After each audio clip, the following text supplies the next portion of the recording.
The most dangerous hire is the one that makes everyone feel safe. There's one executive hire that quietly kills more growth stage companies than any bad performer ever could. And almost no CEO sees it coming. It's not the worst performer. It's not the toxic personality. It's not even the obvious mistake. In fact, on paper, this hire often looks perfect. Boards like them, the CEO feels relieved, the interview process feels smooth. And then, 6 to 12 months later, momentum stalls, with no single failure to point at. Today, I want to talk about the most dangerous hire a growth stage CEO will ever make, and why it almost never looks dangerous at the moment you say yes. If you're a founder or CEO between Series A and Series C, this is one of those decisions where the downside is asymmetric. You don't just lose time, you lose velocity, trust, optionality. Here's what I've noticed after years of watching companies scale. The executive who interviews flawlessly, speaks in clean frameworks, has done it before, makes the board exhale, and replaces questions with reassurance. The problem isn't competence. The problem is context.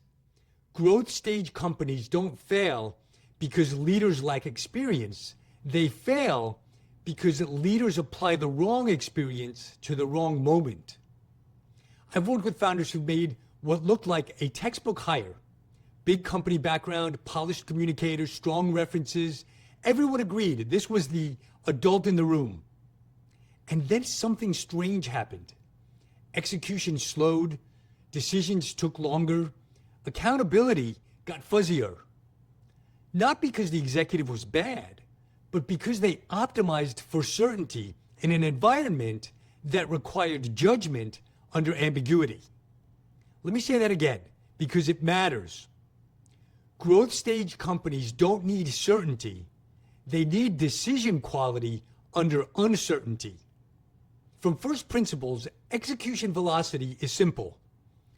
Execution speed equals decision accuracy times decision velocity.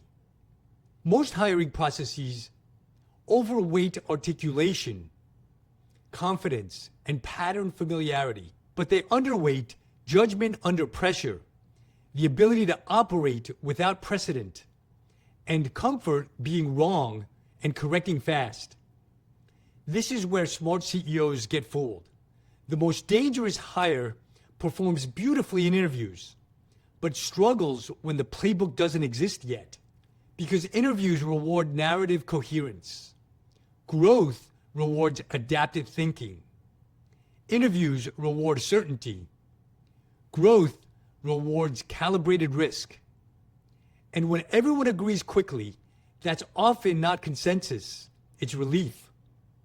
So what's the reframe? The most dangerous hire isn't the wrong person, it's the right person for the wrong phase.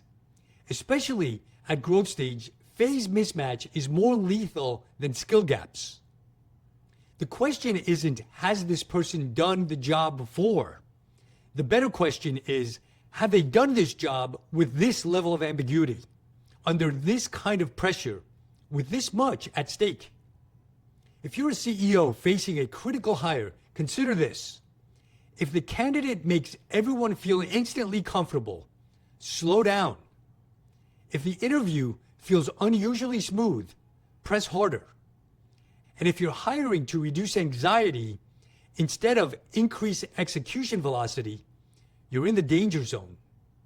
Growth stage companies don't die loudly. They stall quietly. And the hires that cause the most damage rarely look like mistakes at the moment they're made. In the next video, I want to talk about why boards fall in love with the wrong candidate and what CEOs can do when alignment starts to crack. Because at this stage, leadership decisions aren't about preference. They're about irreversible risk. And time is the only thing you don't get back.